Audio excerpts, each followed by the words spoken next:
Hello people, bem-vistos ao canal Encounter of Fear. Here we have something really special for you, a collection of 7 horror stories that promise to challenge your courage and keep you agreed during a night. If you are truly mysterious, suspense and the supernatural, you are in the right place.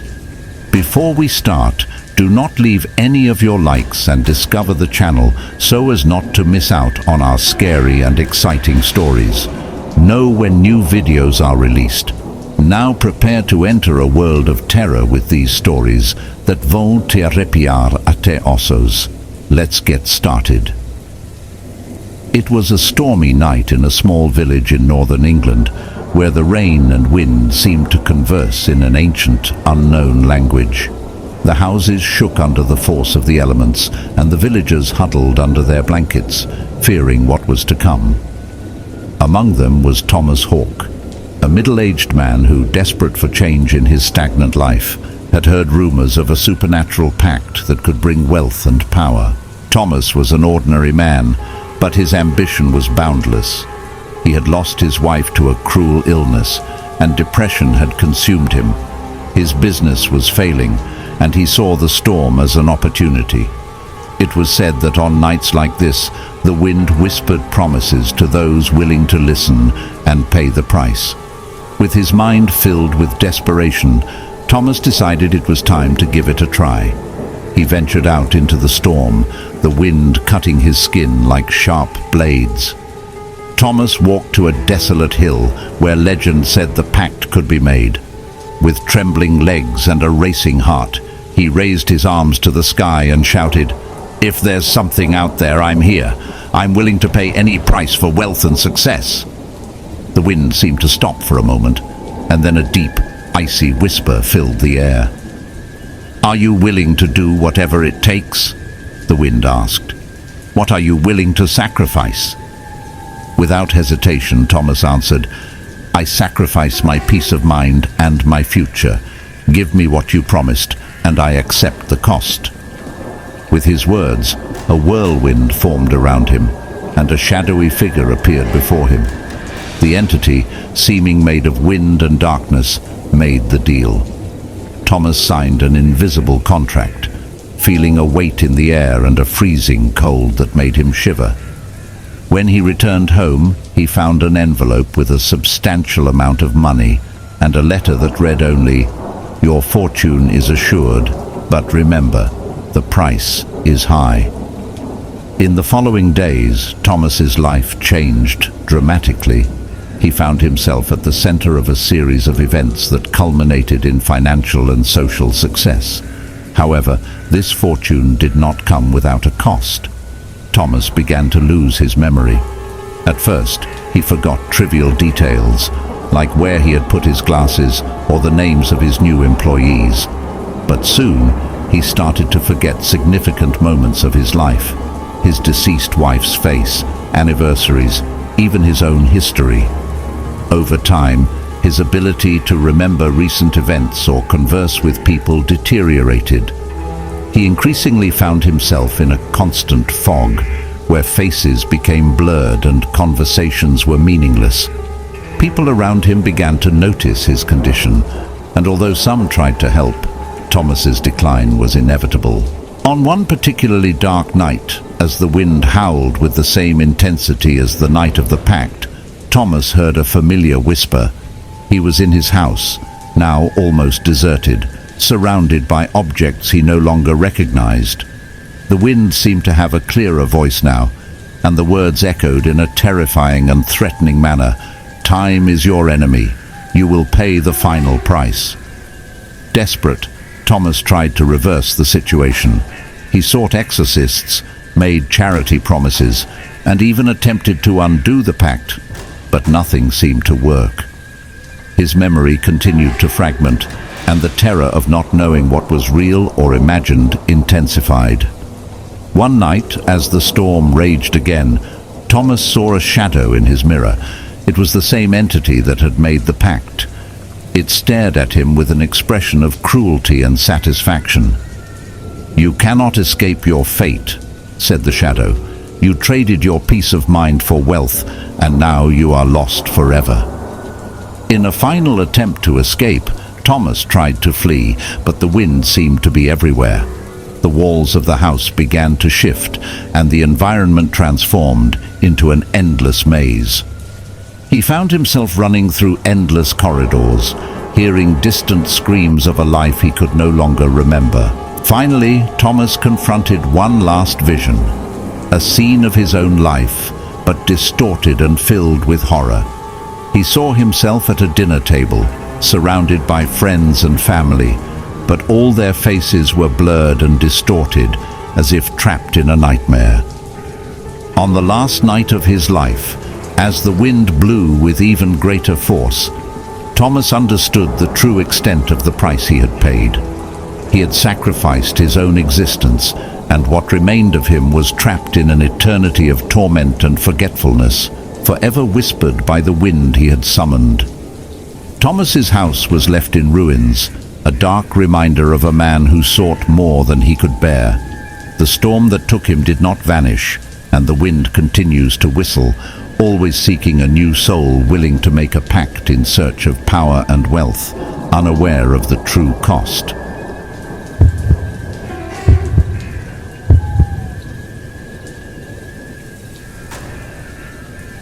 In the quiet village of Ravenbrook, nestled deep in the English countryside, stood an old, abandoned house known for its eerie reputation.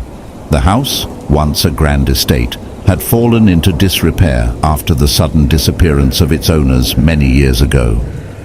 Locals spoke in hushed tones about the house, warning visitors of its haunted past and the sinister events that supposedly occurred within its walls.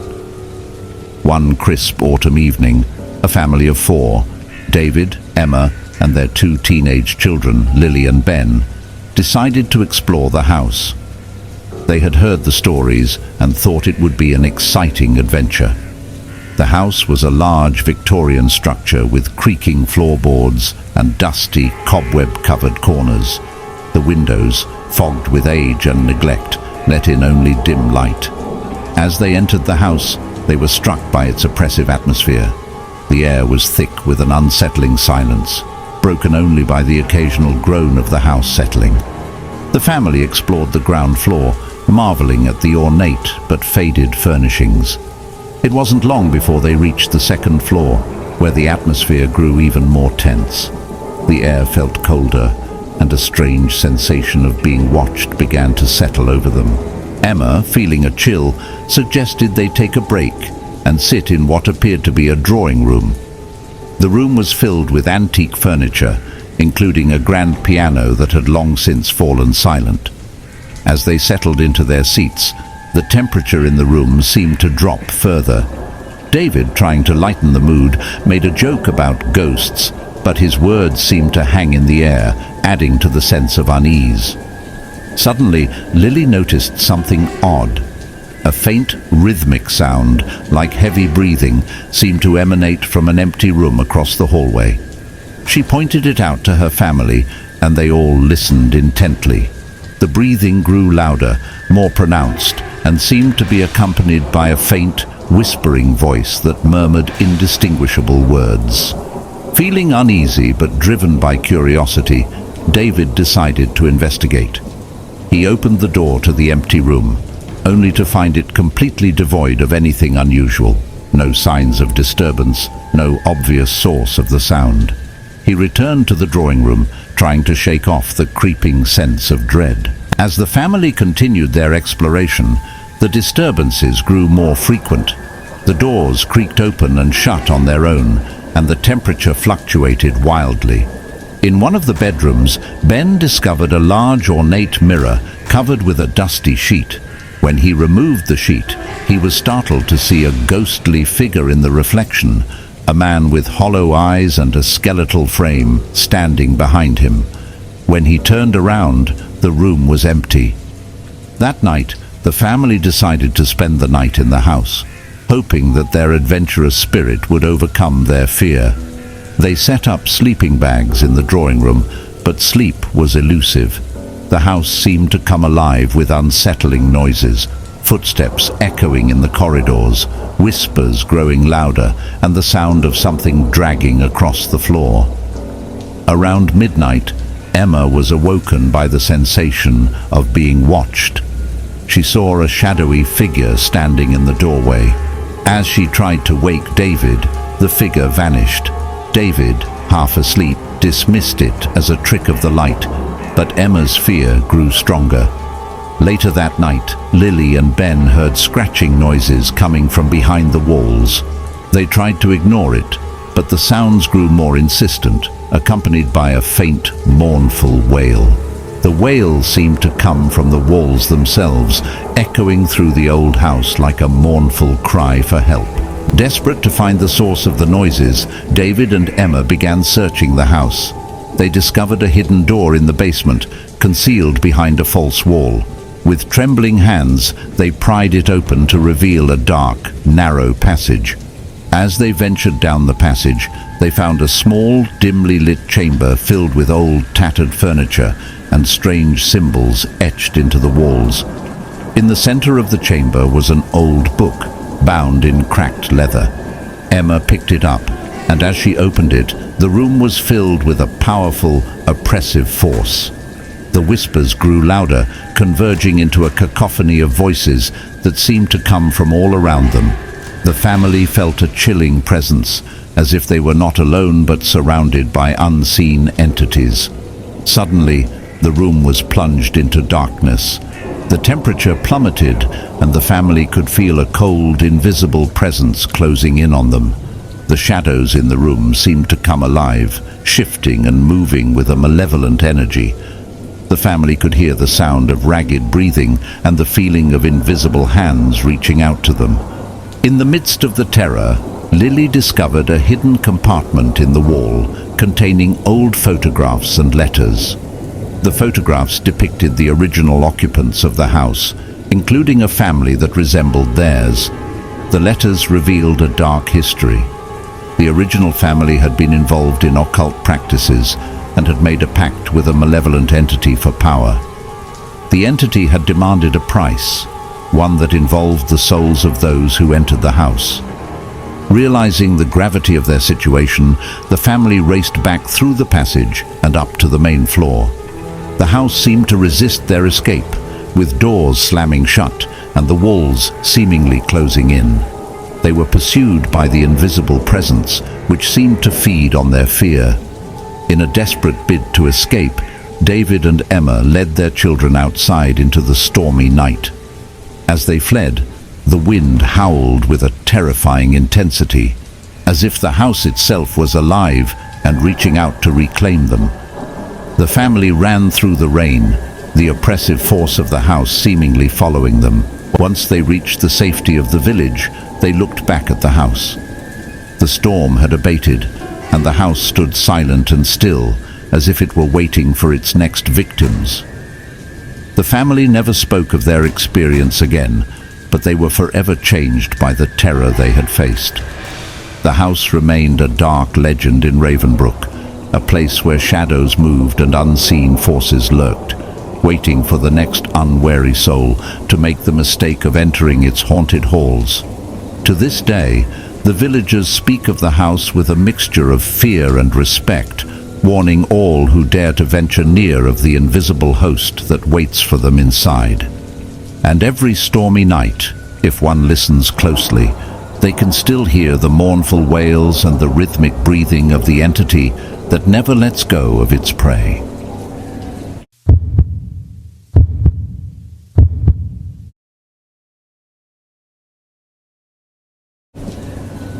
In the heart of a sprawling, neglected city stood an old, decrepit photography studio known as Ellis Photography. The studio had once been a flourishing business, capturing memories and moments for the city's residents. However, after a series of strange and inexplicable events, the studio was abandoned and fell into ruin. The local rumor was that the photographer, Harold Ellis, had vanished under mysterious circumstances, leaving behind an unsettling legacy. Years later, a young and ambitious journalist named Laura Jensen stumbled upon the old studio while researching a piece on urban legends. Intrigued by the studio's eerie reputation, she decided to investigate. Laura was known for her tenacity and fearlessness, but as she approached the decaying building, she couldn't shake the feeling of being watched.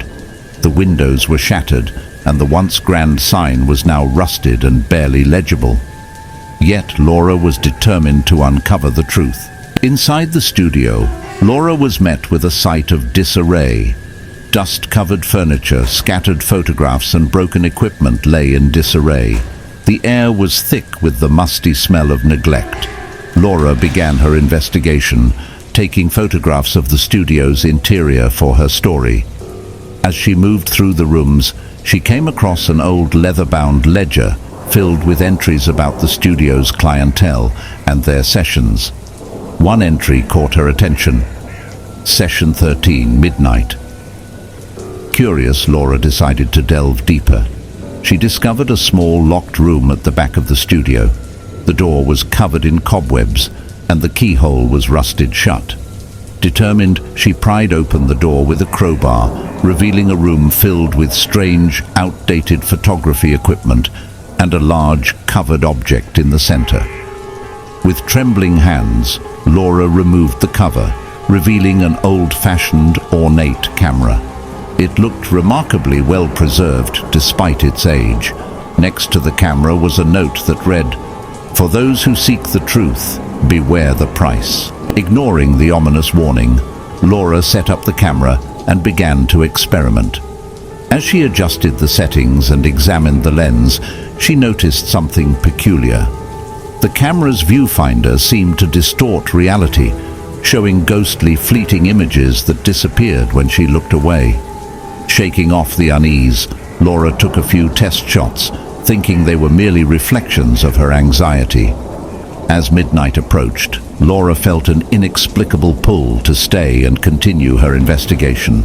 The studio seemed to grow colder, and an unsettling silence fell over the place. Suddenly, the camera's shutter clicked on its own, capturing images of the empty studio, despite no one being near it. Laura developed the photos, hoping they might reveal something useful. To her horror, the developed images showed not just the studio, but shadowy figures and ghostly apparitions standing in the background, figures that were not present when she took the pictures. The faces in the photographs were contorted with expressions of anguish and despair. Determined to understand what was happening, Laura decided to spend the night in the studio, hoping to uncover the source of the phenomena. As the clock struck midnight, the temperature plummeted and a sense of dread filled the air. The studio's lights flickered, casting eerie shadows that seemed to move on their own. Suddenly, Laura heard the sound of a camera shutter clicking repeatedly, though the camera on the tripod was still. She turned to see the shadowy figures from the photographs beginning to manifest in the studio, their ghostly forms emerging from the darkness. They seemed to move with purpose, their mournful wails echoing through the studio. Laura tried to escape, but the studio seemed to twist and contort, the walls closing in around her. The ghostly figures advanced, their faces now visible, revealing expressions of terror and pleading. She recognized one of them as Harold Ellis, the missing photographer. His eyes were hollow, and his expression was one of endless sorrow. Desperate to understand, Laura searched through the ledger, finding an entry detailing a cursed photograph session. It described how Ellis had made a deal with an unknown entity, promising to capture the souls of those who posed for his camera in exchange for fame and success. The curse, however, bound the souls to the camera, trapping them in a state of torment.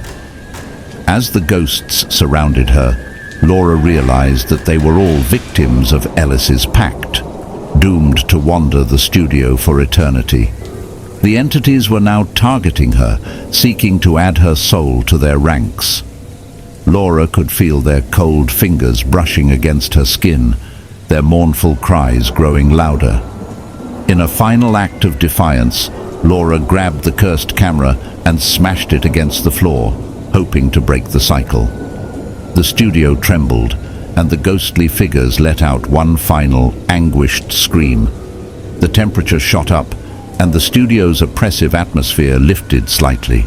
Laura fled the studio, escaping into the night, but the experience left her forever changed. She never spoke of what she had seen, but the photographs she developed that night remained with her, a haunting reminder of the price paid for uncovering the truth.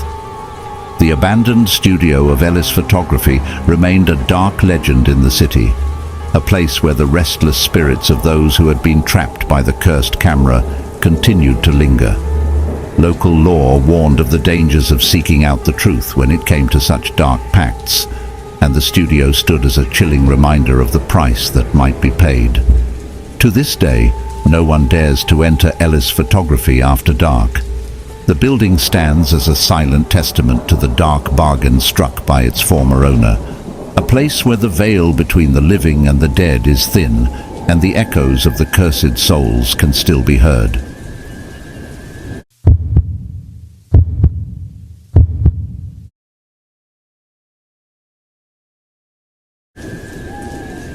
In the heart of a fog-drenched European city stood the grandiose Hartman Mansion. Once a symbol of opulence and cultural refinement, the mansion had fallen into disrepair after the mysterious disappearance of its owner, Victor Hartman, a world-renowned violinist. Victor's violin, known for its hauntingly beautiful tone, was the source of his fame and fortune. However, after his sudden disappearance, the mansion was abandoned, and the violin was lost, becoming the subject of dark whispers and legends. Years later, a young and ambitious music student named Emily Carver, intrigued by the mansion's dark history, decided to explore the abandoned estate for inspiration. Emily had heard the tales of Victor Hartman's cursed violin and the eerie events that surrounded it. Determined to uncover the truth, she ventured into the mansion on a foggy autumn evening, her heart racing with excitement and trepidation. As Emily entered the mansion, she was struck by its grandeur despite its state of decay. The walls were lined with faded portraits of the Hartman family, their eyes seeming to follow her every move. The grand staircase creaked under her weight, and the air was thick with the smell of mildew and dust. She made her way to the music room, the heart of the mansion where Victor Hartman had once performed. The music room was filled with broken instruments and scattered sheet music. Emily's eyes were drawn to a large, ornate cabinet in the corner. Inside, covered in a layer of dust, was an exquisitely crafted violin. Its wood was intricately carved with ancient symbols, and the strings were taut, as if it had been recently played. Emily's curiosity got the better of her, and she carefully removed the violin from the cabinet. As she held the violin, she felt an inexplicable chill run down her spine. The instrument seemed to hum with an energy of its own. Ignoring her growing unease, Emily began to play a few notes. The sound that emanated from the violin was unlike anything she had ever heard, ethereal, haunting, and filled with a melancholic beauty that seemed to resonate with her very soul. As Emily played, the temperature in the room dropped, and an eerie fog began to fill the space.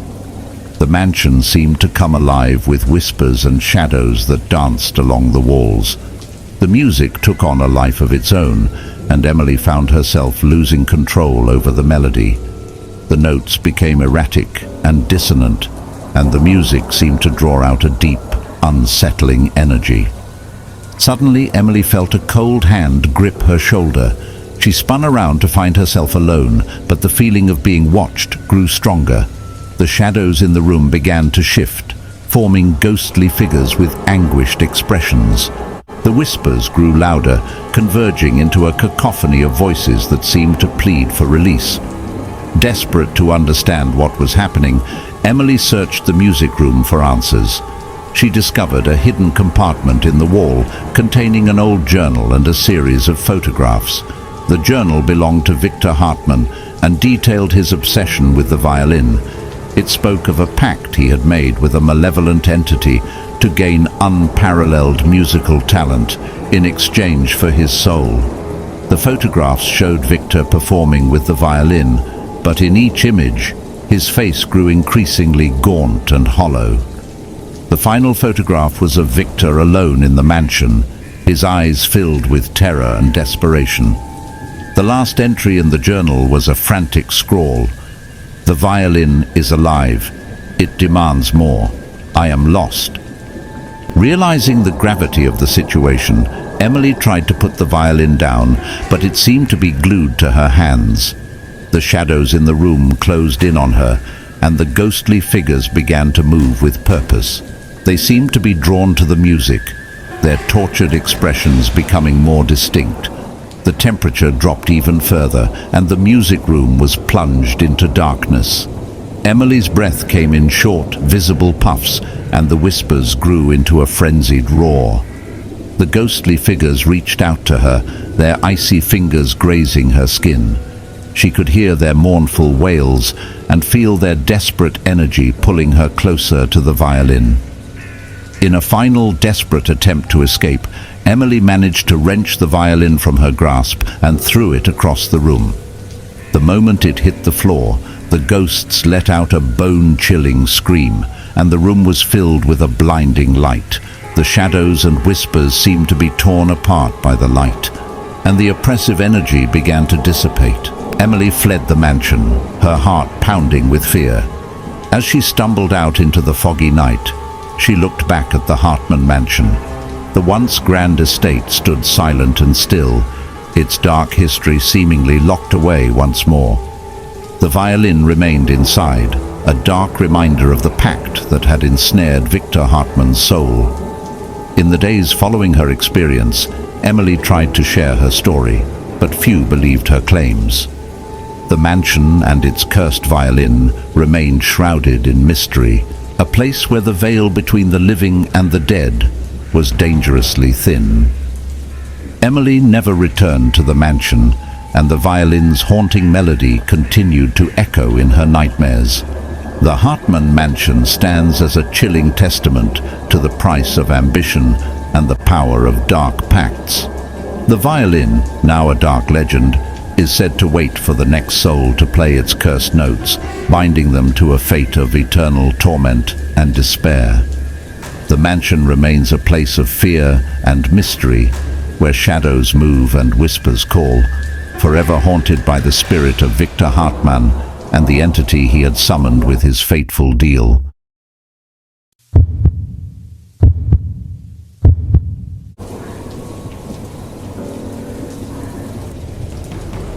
Nestled atop a rocky cliff, overlooking a storm-ravaged coastline, stood the Greystone Lighthouse. For decades, it had guided ships safely through treacherous waters, its beam a beacon of hope amidst the turbulent sea. However, after a series of tragic accidents that resulted in numerous shipwrecks and the disappearance of the lighthouse keeper Thomas Reed, the lighthouse was abruptly decommissioned and sealed off. The locals whispered of a curse and strange occurrences surrounding the lighthouse, but no one dared to investigate. Years passed, and the lighthouse became a haunting relic of the past, its silhouette a ghostly reminder of the dangers it once faced. That is, until a determined historian named Olivia Clark, driven by curiosity and the allure of untold stories, decided to explore the lighthouse. Armed with her camera, notebook, and a healthy dose of skepticism, Olivia set out to uncover the truth behind the lighthouse's dark reputation. As Olivia approached the lighthouse, the sky darkened ominously, and a fierce storm began to brew. The wind howled, and the waves crashed violently against the rocks below. The lighthouse loomed above her, its tall, dilapidated structure casting eerie shadows in the flickering light of her lantern. Despite the growing sense of foreboding, Olivia pressed on, eager to document her findings. Inside the lighthouse, the air was thick with the scent of salt and mildew. The once majestic interior was now a crumbling mess of rotting wood and rusted metal. Olivia climbed the spiral staircase, the steps creaking under her weight. Each landing seemed to grow colder, and the dim light of her lantern barely illuminated the way. On the top floor, Olivia found the old lantern room, its glass panes shattered and its mechanisms coated in dust. The view of the stormy sea from the windows was breathtaking, but Olivia's attention was drawn to an old journal lying on a dusty desk. The journal belonged to Thomas Reed and detailed the daily operations of the lighthouse.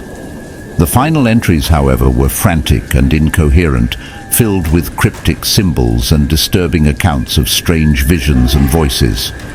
As Olivia read through the journal, she began to experience a sense of disorientation.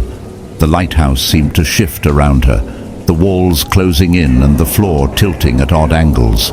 The storm outside grew more violent, and the howling wind seemed to carry with it the distant echoes of voices crying out in anguish. Suddenly, Olivia heard a faint, rhythmic thumping coming from the floor beneath her.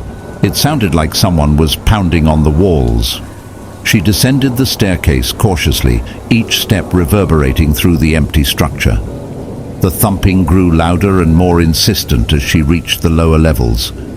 In the basement of the lighthouse, Olivia discovered a hidden room behind a false wall. Inside, she found a series of strange, ancient artifacts and a large rusted chest. The chest was adorned with intricate carvings of sea creatures and occult symbols. Olivia's heart raced as she opened it, revealing a collection of old maritime maps and a set of weathered black and white photographs of the lighthouse. The photos depicted a series of disturbing scenes: shipwrecks, ghostly figures on the shore, and a spectral figure standing in the lighthouse's beam of light. As Olivia examined the photographs, she noticed that the spectral figure in the images resembled Thomas Reed. The figure's eyes were hollow, and its face was twisted in a look of eternal despair. The maps were marked with strange symbols and annotations about the ritual and the pact. The storm outside intensified, and the lighthouse began to tremble as if reacting to Olivia's discovery. The howling wind turned into a cacophony of wails and screams, and the temperature in the lighthouse dropped drastically. Olivia felt a cold, clammy hand grip her shoulder. She spun around, but there was no one there. Panicked, Olivia tried to leave the basement, but the staircase had become impassable, the steps now twisted and covered in a layer of black mold. The basement walls began to close in, and the room was filled with the eerie sounds of scratching and whispering. Olivia realized that she was not alone. The spirits of those who had perished in the shipwrecks and the cursed lighthouse keeper were trapped within the walls. Desperate to escape, Olivia grabbed the chest and stumbled through a narrow passage she had discovered behind a stack of old crates. The passage led her to a hidden door that opened onto a small, rickety balcony overlooking the stormy sea. The lighthouse's beam of light cut through the darkness, casting eerie shadows on the turbulent waves below. The spectral figure of Thomas Reed appeared before her, his ghostly form flickering in and out of existence. He reached out to her with a pleading expression, his eyes filled with a mixture of rage and sorrow. The wind howled around them, and the sea raged with an unnatural fury. Reed's ghostly form began to speak, his voice a chilling echo. The pact, the ritual, it binds us all. The lighthouse, it demands more. Olivia's heart raced as she realized that the lighthouse was not just a beacon, but a vessel for a malevolent force. The entity bound within it required sacrifices to maintain its power and control over the spirits trapped within. Reed's spirit was one of many, eternally bound to the lighthouse, cursed to repeat the same tragic fate for eternity. In a final act of desperation, Olivia threw the journal and the artifacts into the sea, hoping to break the curse. As the chest sank into the waves, the storm outside began to abate. The temperature in the lighthouse returned to normal, and the spectral figures began to dissipate. Olivia managed to find her way out of the lighthouse and fled into the now calm night. She never spoke of her experience, but the story of the Greystone Lighthouse lived on, a chilling reminder of the dark pact and the spirits trapped within. The lighthouse remained a foreboding structure, its beams still cutting through the darkness. Locals tell tales of the cursed lighthouse and the haunting wails that can be heard on stormy nights. The Greystone Lighthouse stands as a silent testament to the price of meddling with dark forces and the eternal struggle of the souls trapped within its cursed walls.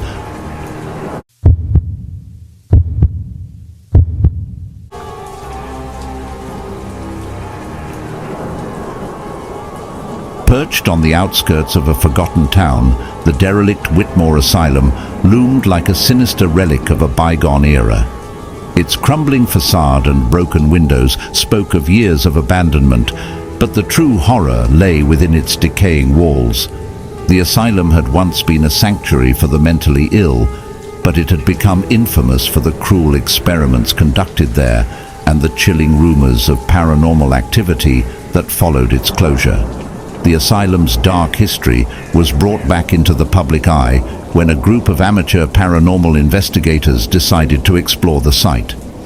Led by Sam Reynolds, a seasoned ghost hunter with a reputation for finding evidence of the supernatural, the team included Sarah, a psychic medium, Mark, a tech specialist, and Lily, an aspiring journalist. Each member was drawn to the asylum by a different motivation, but they shared a common goal: to uncover the truth behind the asylum's haunted reputation. On a cold, moonless night, the team arrived at the asylum, their breath visible in the frigid air. The building's imposing structure loomed in the darkness, its spires and towers casting long, eerie shadows. As they approached the entrance, the wind seemed to pick up, carrying with it a mournful wail that sent shivers down their spines. Ignoring their growing unease, they pushed open the heavy, rusted doors and stepped inside. The interior of the asylum was a maze of decaying rooms and corridors. The air was thick with dust and the scent of mildew. The walls were covered in peeling wallpaper, and the floorboards creaked ominously under their weight. As the team made their way through the asylum, they documented their findings with cameras and recording equipment. Sarah, the psychic medium, immediately sensed a presence. Her face turned pale, and she murmured about feeling an oppressive force. The temperature in the hallway dropped dramatically, and a sense of dread settled over the group. They set up their equipment in the main hall, where the most disturbing reports had originated. As night fell, the team began their investigation. Mark set up motion sensors and infrared cameras, while Sarah attempted to make contact with the spirits using a spirit box. The atmosphere was tense, and every creak and groan of the building seemed magnified. The team's nerves were frayed, but they pressed on, driven by the desire to capture evidence of the paranormal. The first few hours yielded little more than static and the occasional unexplained noise. However, as the night progressed, the atmosphere grew increasingly malevolent. The lights flickered, and strange shadows moved across the walls. Sarah's spirit box began to pick up fragmented, disturbing messages. "Help us," "Suffering," and "The Doctor." The temperature continued to drop, and the team began to hear whispers and faint cries echoing through the hallways. Lily, the journalist, decided to explore the asylum's old patient rooms. As she wandered through the dark, abandoned wards, she felt a cold hand brush against her arm. She turned to find nothing but the empty room, her heart racing with fear. Meanwhile, Sam and Mark ventured into the asylum's basement, where the most disturbing rumors were said to originate. The basement was a maze of dark, narrow corridors and rusted metal doors. As they explored, they found a series of old medical equipment and gurneys, all coated in a layer of grime and dust. The air was stifling and the silence was deafening. In the basement, the team discovered a hidden door leading to an underground chamber. Inside, they found a series of disturbing medical records and old photographs documenting experiments conducted on patients. The records revealed a grim history of torture and inhumane treatments carried out by Dr. Edward Hawthorne, the asylum's chief physician. The experiments were said to have involved psychological manipulation, sensory deprivation, and other forms of cruel and unusual punishment. As Sam and Mark examined the records, the temperature in the basement plummeted. A low guttural growl emanated from the shadows, and the air grew thick with a palpable sense of malice. The team's equipment began to malfunction, and the lights flickered erratically. A chilling, disembodied voice whispered, "You shouldn't be here." Panicked, Sam and Mark tried to leave the basement, but the corridors seemed to shift and distort, trapping them within the maze of the asylum. They stumbled through the darkness, their breath coming in ragged gasps. The walls seemed to close in on them, and the shadows appeared to move with a malevolent purpose. Meanwhile, Sarah had a vision of the asylum's dark past. She saw glimpses of the tortured souls who had suffered under Dr. Hawthorne's experiments. The spirits were trapped in a state of eternal agony, their faces twisted in expressions of pain and despair. Sarah saw the figure of Dr. Hawthorne himself, his ghostly form haunting the asylum, bound to the place by the suffering he had caused. Desperate to escape, the team regrouped and made their way back to the main hall. The asylum seemed to come alive with a vengeful energy, and the shadows grew more menacing. The whispers and cries of the tormented souls grew louder, filling the building with an overwhelming sense of dread. In a final, desperate attempt to break free, the team tried to confront the malevolent force behind the asylum. Sarah used her medium abilities to communicate with the spirits, hoping to offer them some form of release. The spirits' wails grew more intense, and the building trembled as if reacting to the confrontation. As they worked to appease the spirits, a sudden violent force knocked them to the ground. The walls of the asylum seemed to shift and distort, and the temperature plummeted once again. The spirits of the tortured patients and the vengeful ghost of Dr. Hawthorne merged into a singular, horrific entity, a swirling mass of anguish and rage. The team fled the asylum, their minds reeling from the horrific experience. As they stumbled outside, the first light of dawn began to break through the storm clouds. The asylum stood silent and foreboding, its dark history once again shrouded in mystery. The team's investigation revealed only a fraction of the asylum's dark past, but it was enough to confirm the presence of something truly malevolent within its walls. The Whitmore Asylum remained a place of terror and despair, a haunting reminder of the cruelty that had once been inflicted within its walls. The building continued to stand as a chilling monument to the suffering of those who had been trapped within, and the dark secrets of its past remained forever sealed within its decaying structure.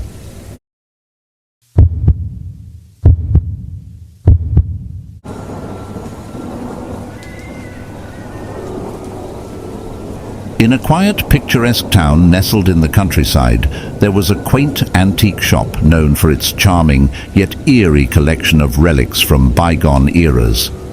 Among its many items was a peculiar painting that had intrigued visitors for decades. The painting depicted a somber figure, a man dressed in 19th century attire, standing beneath a stormy sky with a hauntingly vacant gaze. Despite its unsettling aura, the painting had never been sold and remained in the shop's inventory, surrounded by whispers of dark legends. One rainy afternoon, Evelyn Harper, a renowned art historian with a penchant for the macabre, stumbled into the shop while seeking shelter from the storm. Drawn by an inexplicable attraction, Evelyn's eyes locked onto the painting, its disturbing subject matter seeming to pull her in. The shopkeeper, an elderly man with a knowing glint in his eye, warned Evelyn that the painting was cursed and had brought misfortune to anyone who owned it. Intrigued and undeterred, Evelyn purchased the painting, eager to uncover its secrets. Back at her old Victorian house, Evelyn carefully hung the painting in her study, a room filled with old books and antique furniture. The room's atmosphere grew heavier as the painting was placed on the wall, its eyes seeming to follow Evelyn's every move. As night fell, a sense of unease settled over the house, and Evelyn found herself drawn to the painting, unable to tear her gaze away. Over the next few days, strange occurrences began to plague Evelyn. Objects in her house would move on their own, and chilling drafts would sweep through the rooms. She started having vivid nightmares, each one featuring the figure from the painting standing in the shadows, its eyes glowing with a malevolent light. The nightmares became increasingly disturbing, with the figure reaching out to her, whispering dark secrets that made her blood run cold. Determined to unravel the mystery behind the painting, Evelyn conducted research into its origins. She discovered that the painting had been created by a reclusive artist named Charles Montague, who had disappeared under mysterious circumstances. Montague had been known for his dark and unsettling artworks, and rumors circulated that his paintings were imbued with a malevolent energy that could influence those who gazed upon them. Evelyn's research revealed that Montague had been obsessed with the occult and had performed dark rituals in an attempt to capture the essence of human suffering in his art. The painting, she learned, was one of his final works before his disappearance. Legend had it that Montague had made a pact with an otherworldly entity, and the painting was a vessel for the entity's influence. As Evelyn delved deeper, she discovered that several previous owners of the painting had met tragic ends. One had been driven to madness, another had vanished without a trace, and a third had died under mysterious and violent circumstances. Each victim had experienced increasingly horrific phenomena before their demise. The more Evelyn investigated, the more intense the disturbances became. Her dreams grew darker, filled with visions of a storm-ravaged landscape and an eerie, otherworldly presence. The painting seemed to pulse with a life of its own, and Evelyn began to feel an invisible presence lurking in the corners of her home. One evening, as a particularly violent storm raged outside, Evelyn noticed that the figure in the painting seemed to move. The man's eyes, once vacant, were now filled with a fierce, malevolent fire. The storm outside mirrored the turmoil within the painting, with lightning flashing and thunder crashing, as if the painting was drawing power from the storm. Unable to escape the painting's influence, Evelyn became increasingly obsessed with it. She spent hours staring at it, losing track of time and becoming disconnected from reality. The figure in the painting seemed to beckon her, urging her to join him in his eternal torment. One night, as the storm reached its peak, Evelyn saw the figure from the painting step out of the canvas. The man, now fully corporeal, emerged from the painting and stood before her, his eyes burning with a fiery intensity. He reached out to her with cold, skeletal hands, and Evelyn felt an icy grip close around her heart. In a final, desperate attempt to escape, Evelyn tried to destroy the painting. She attempted to burn it, but the flames danced around it, as if repelled by an unseen force. She tried to tear it apart, but the canvas seemed to be impervious to her efforts. The figure in the painting grew more enraged, and the storm outside intensified, shaking the house with its fury.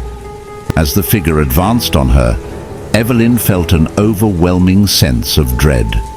She realized that the painting was not merely a piece of art, but a gateway to a dark and malevolent realm. The figure, once a mere image, was now a conduit for an ancient evil that sought to escape its prison.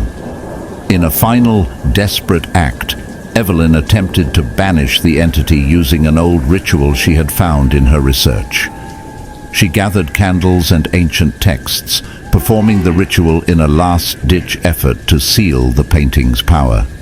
The storm outside raged uncontrollably, and the house shook with the force of the entity's wrath. As Evelyn chanted the final words of the ritual, the figure in the painting howled in fury. The room was filled with blinding light and a deafening roar, and the painting's surface began to crack and warp. The malevolent presence seemed to writhe and struggle, and Evelyn felt her strength waning. With a final guttural scream, the figure in the painting was pulled back into the canvas, and the storm outside began to abate. The house fell silent, and the oppressive atmosphere lifted. Evelyn collapsed, exhausted and shaken, but the painting was now silent and still, its dark power seemingly subdued. The next morning, Evelyn packed the painting away, determined never to display it again. She left her Victorian house and moved to a different town, hoping to escape the haunting memories of the cursed painting. The painting, now hidden away in a storage unit, remains a chilling reminder of the dark forces it once harbored. The antique shop where Evelyn had originally bought the painting remained open, its owner still recounting the tale of the cursed painting to anyone who showed interest. Visitors continued to be drawn to the shop, but few dared to inquire about the unsettling artwork that had once brought such terror. The story of the cursed painting became a legend in its own right, a chilling reminder of the dangers that lurk within the darkest corners of art, and the malevolent forces that can be awakened by the gaze of the unwary. And what about these terrifying stories? Each one of them traces a unique piece of media and mystery, and we hope that you have managed to keep your voice on the bridge of the chain. If you have heard these stories and want more scary content, there is no need to leave your like and discover the channel. Share the video with your friends and family who also love a great scare. And if you have a horror story of your own to share, or a topic that you would like to see on the channel, leave a comment below. We love hearing your suggestions. Thank you for attending and look forward to the next one. Continue to be courageous and, if possible, try to sleep with the lights off. Ate mais.